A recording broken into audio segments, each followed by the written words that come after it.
खबर शामिल करते हैं थाना सिटी दीपालपुर से। थाना सिटी दीपालपुर की बड़ी कार्रवाई, डकैत गैंग्स का सरगना साथी गिरफ्तार, असला बरामद, 4 साथी रात के अंधेरे में फरार। मफरूर मुलजमान की गिरफ्तारी के लिए खसूसी टीम तश्कील। डीपीओ की जानब से एसएचओ कलब सजाद को शाबाश।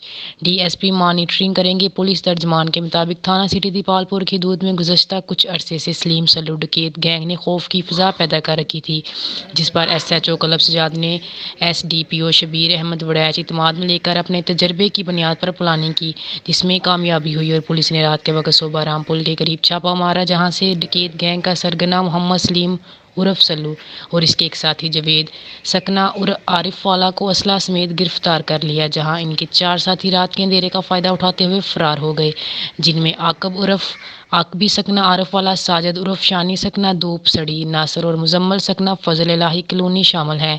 डीपीओ काड़ा फैसल गुलजार ने मफरूर मुलजमान की गिरफ्तारी के लिए एसएचओ सिटी दीपालपुर कलब सजाद की सरबराही में खसूसी टीम तश्कील दे दी है और उम्मीद बांधी है कि एसएचओ कलब सजाद अपनी पेशा वराना सलाहियतों को बरोए कार लाकर मुलजमान को जल्द अज जल्द गिरफ्तार कर लेंगे।